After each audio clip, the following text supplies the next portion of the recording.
Welcome to the HCI family of podcasts. We're your source for personal, professional, and organizational growth and development. We share our own original research, explore industry trends, and interview executives and thought leaders from across the globe. Join us for practitioner-oriented content around all things leadership, HR, talent management, organizational development, and change management. Maximize your personal and organizational potential with the HCI family of podcasts.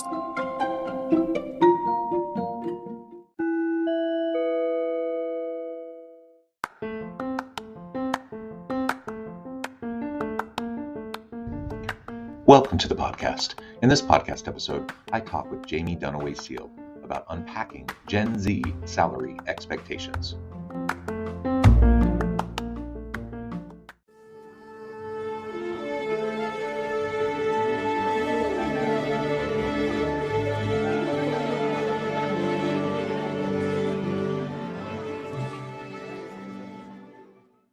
Jaime Dunaway-Seale, welcome to the conversation today. Thanks for having me.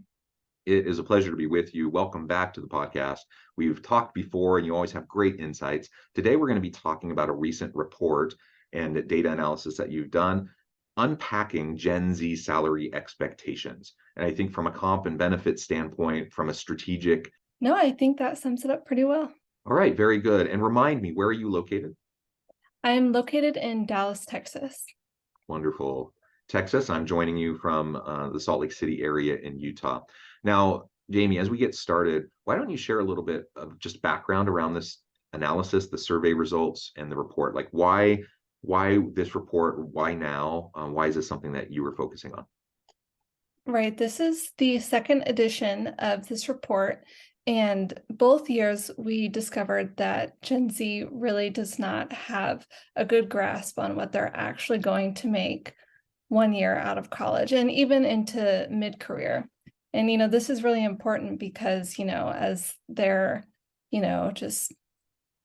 financial planning, they've got a lot of debt coming out of college and, they're looking for jobs and they're going to need to find a job that they can live on and save and pay off their debt. And if you don't have a good idea of what the salary range is for your field, you might really be in for a surprise. And so we just want to give, want kids to be as educated as they can coming out of college. Yeah. And, I love the idea of just giving everyone straight out of school a really great starting salary. I wish we could pay people more, but we also have to have a firm grasp on reality so that we can plan accordingly. And that's part of the challenge. It's part of the challenge of when students go into the university setting and choose a major. Reasonably, what can you expect? What's the cost of that education? What kinds of student loans are you going to have to take out? What can you expect reasonably from a salary in that career field? And we know that some careers just pay better than others. And I'm all for a broad liberal arts education. I'm all for the humanities and the social sciences. I'm a sociology undergrad myself. But it also comes with the realization, one of the reasons why I went on for grad school is because I knew that, graduating with a bachelor's in sociology alone probably wouldn't get me to where I wanted to be, right? And so just having that understanding, I think, is just really, really important. I don't want to discourage any student from pursuing, their passion or pursuing the field that they're super interested in, but you just have to understand what those realities are. Right. One of the interesting things we found in the study was that most students say that they think about salary when they're choosing a major, but sometimes when they get into it, they're like, this really isn't for me. So like engineering students, they're probably going to make a really good salary right out of college, but a lot of them, regretted their major. It could be that high stress environment or, it's just not really interesting to them. Whereas on the flip side, psychology majors who are probably not going to make the highest salary right out of college had, the least regret. I think only 37% regretted their major, which is still a good chunk, but it wasn't as much as some of the other fields that we saw. Yeah, and I forget the report that came out. Maybe you're referencing it, or maybe this is from your own analysis, but there was a report that came out not long ago, maybe a few months back, that had the 10 least regretted majors. Is that what you're referring to, or did you do your own analysis there? Right. This was from our own analysis. Okay. And, it is interesting, like, to some extent, if you have a good salary, like, you're going to be less stressed financially, but you also, like, money doesn't buy everything. It doesn't buy, complete happiness. So sometimes it really is worth, following your interests and following your passions. Yeah, well, and just anecdotally, I'll just share my own background. So I switched majors several times, and I ended up in accounting. I was at a top university in a top accounting program, ranked top 1, 2, or 3 every year. I was good at it. I knew that if I did this program and I finished, I would be set. Like, I would have a successful career, I'd have a stable career, I would have a good salary with lots of opportunities for growth, etc. The only problem was I hated it. And so, I was a year into the program, and I just really didn't like it. The more and more I thought about, like, this is what I'm going to slog through every day for the rest of my career, I couldn't envision it. And that's when I switched. I switched my major one more time. I went from this like top-notch accounting program to sociology, and people thought I was nuts for doing that. And maybe I was. But you know what? I'm really glad that I didn't find myself. I'm 44 now. I'm really glad I'm not like 44 stuck in a job I hate. And instead I was able to carve out a different path. And I found success in the path I've taken, even though it was totally different. And there's nothing wrong with people doing a job that they're good at, that takes care of their needs, their family's needs, pay the bills, and they don't love it. I am an advocate for just hard, honest work, and not everyone is privileged enough to be able to be picky and choosy about the work that they do. That's fine, but to the extent that you do have a choice, to the extent that you have the ability to carve out your own path while taking care of the needs of your family and everything, then yeah, all else being equal, look for the thing that you love doing. Look for the thing that's going to bring you engagement and passion and happiness, and allow you to do what you do best each and every day.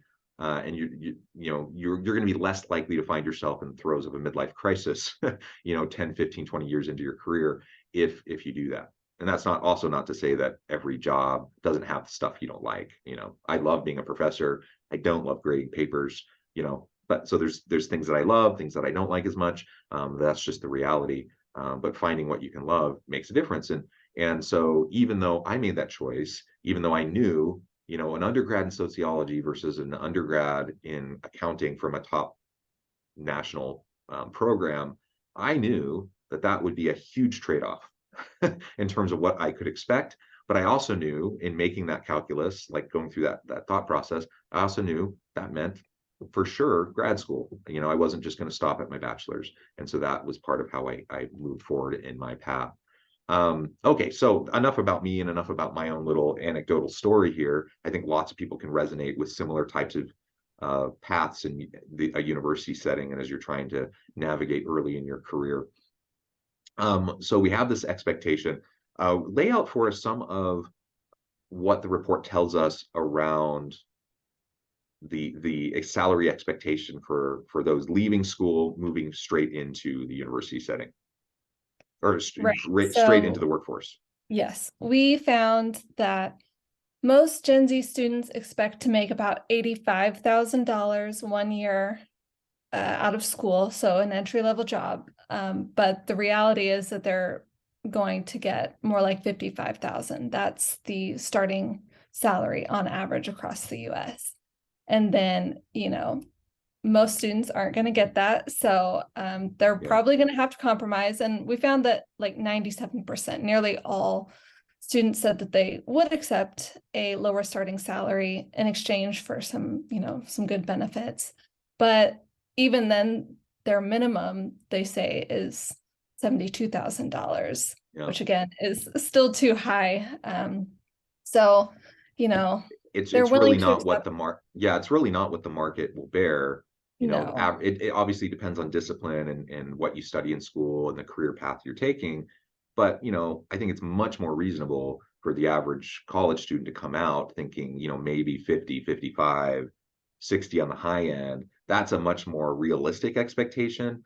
Yet, you're talking about the low end being 72,000. So there's a huge disconnect there. Yeah, exactly. And I think that just comes down to, there has been a lot of talk just about, employers wanting to really retain and attract good employees. And so they're offering a lot of, pay raises and incentives to get these good employees. And so I think Gen Z might be hearing this and listening to this and thinking, oh yeah, I'm going to make a lot of money. And it's still just their expectations are too high. The starting salary has increased a little bit, but not to these levels that they're expecting. Yeah, sure. So how do we start to bridge that gap? Because I mean, that's not good for anyone. If an incoming early career professional has an unrealistic expectation like that, they're going to get super frustrated in the job search. They end up eventually they're going to have to kind of reestablish, their expectations. They're going to end up taking a job that's paid way lower, which means they're probably going to enter the workforce and start in that first job probably feeling unfairly compensated, probably a little discouraged and frustrated around what they're making. So from their standpoint, I think recalibration is really, really important if they're going to have a good launch pad, for the start of their career. From the employer standpoint, if you want to attract and retain good people, you don't want to start from a place of people just feeling like they're being vastly underpaid. If I start a job and I think I'm getting paid 25% lower than I should be, that's not a good place to be in for anybody. So how do we start to bridge that gap in terms of these expectations? Yeah, I think that's a great question. And I think it starts with education, like these colleges, career centers, they really need to help students figure this out by providing lots of resources. And, to some extent, the onus is on the student. Like they need to, talk to their professors. Like a lot of times, like I majored in journalism, like, my professors were very clear about what I would probably make right out of college. So just, ask their teachers if they do an internship, ask their boss, ask their coworker, and that will help them really get a good gauge of what they can expect. And on the employer side, I think clear career frameworks are really helpful so that new employees can see like where they could go in that particular job at that particular company. And so they have an idea and they can set realistic expectations. Having that dialogue is going to be really important in the university space. I want my students to have, we talk about realistic job previews all the time. I'm in the HR space, so we talk about realistic job previews from a variety of angles, just from an HR perspective. Certainly part of that means just what is realistic for you as a student leaving this program. Like we think we prepare our students really well. We think we launch them well. We think they're going to be able to have success. But, if you think you're going to leave and magically get that 80 grand a year job without a master's degree, I think you're probably smoking something. It's just not going to be the reality for like the vast majority of students. It's possible, but it's just probably not going to happen. So, with that said, on the professor side, on the advising side in the university setting, we just need to be realistic with our students and be clear in helping to set those expectations. And on the employer side, I think we need to be crystal clear when we're going through the recruitment and the screening and the selection and the interviewing process. Be transparent. That's something I feel very strongly about, that we should have less of the opaqueness around hiring, salary, benefits that are offered with the position. I think we should be transparent in job postings, let people know right up front what the range is and what is reasonable for this position, so that people won't waste their time. They don't waste your time going through the whole interview process, trying to get a job and then realizing, oh, this is 20% less than I expected. I see that all the time. So on the employer side, think about the applicant experience. Think about the bringing this new person in, and if it was you, what would you hope for and what would you expect, and act accordingly. I don't think employers are malicious ever in trying to like pull one over on people they're bringing into the to the organization. But I do think they often are not as transparent as they could or should be. And it's not malicious, but it's just a lack of attentiveness, and it's a lack of really thinking through, what would I want if I were in this position looking, to join this company? And most people would say, yeah, I would like some clarity around what the pay actually is, what the benefits are. I'd like consistency in how that's discussed throughout the process, so that if I do get selected, I can get onboarded, and it's going to be a relatively smooth process. And I can start from a positive place of feeling good about where I'm at, not feeling like I had to settle, not feeling like I got cheated from day one at this company. Yeah, I do want to piggyback on what you said about including salary ranges on job applications. I think that's really important. Again, so just no one is wasting their time, and just, personal experience that I've had in HR and recruiting is like, I know that our company includes the ranges on the applications, and the feedback that we've gotten from applicants has been really positive. They say that's one of the best things that, that they experienced, going through our recruitment process. And so that's another just really great way to attract, the best employees. Good. Well, what are some of the other results that come out of this survey? Right. So we found that most students, they have unrealistic salary expectations, but they also have unrealistic expectations about how they're going to get a job and how they're going to just progress in that job. Like, most students think that they're going to be promoted like within 1 year. The average is about 2 or 3. They also think that they're never going to have to work an entry-level job, which is highly unlikely, and that this one does have maybe some weight to it, that it's more about who like your family and personal connections are going to help you get a job more than your actual skills. And well, I think finding a job is a little bit about who you know.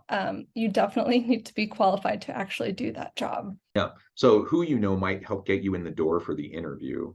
I think that's absolutely true. Networks matter. The network effects are huge.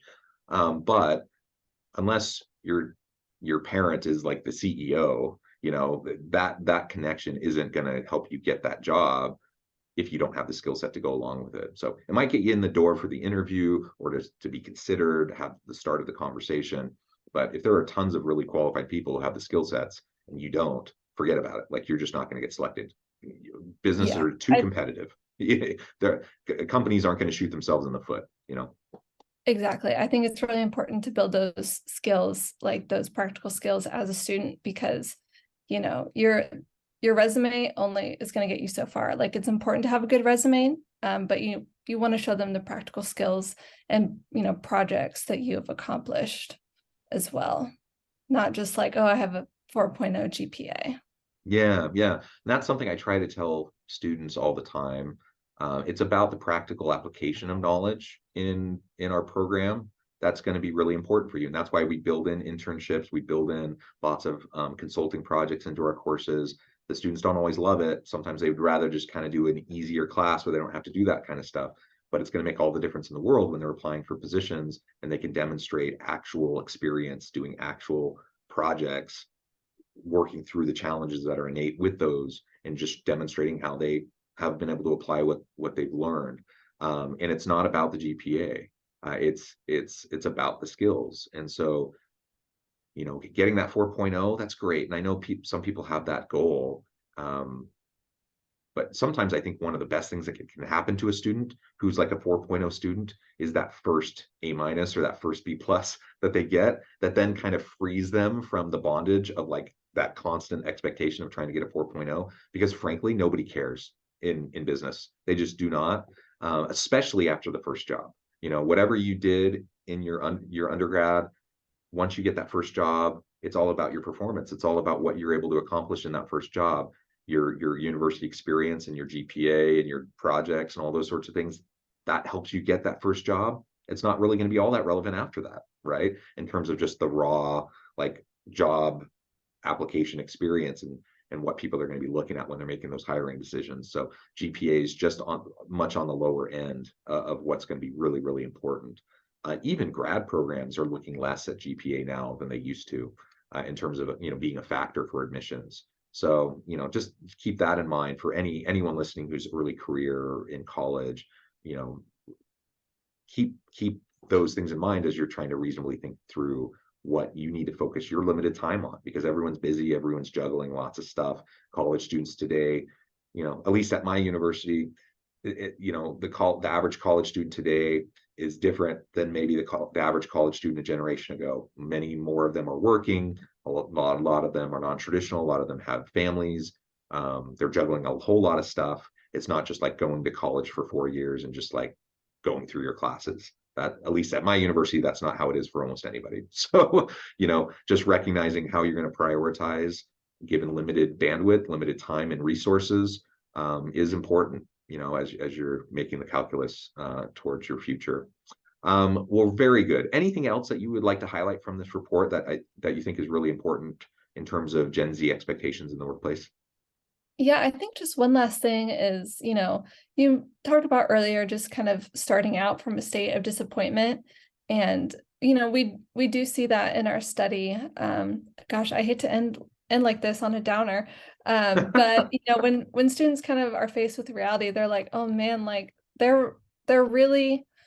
really are disappointed. Like a lot of them think they're going to have to get a second job, move back in with their parents. They're not going to be able to do like all the fun things that they want to do as an adult. So I think that this just really reiterates that the education is really important.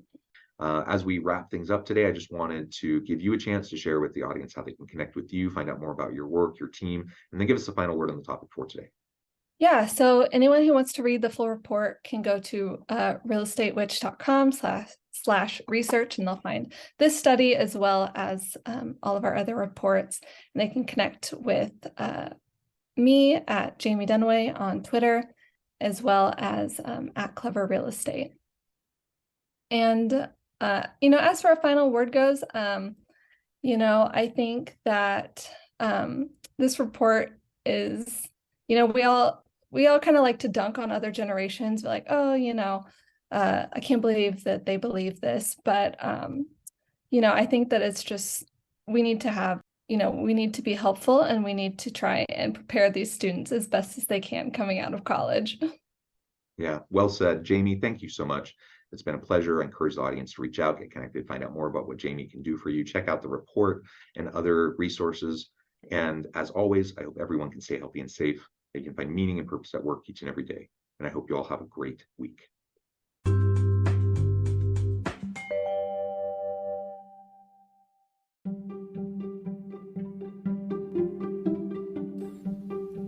Thanks for joining us for this episode of the podcast. We hope you stay healthy and safe, and please join us again soon.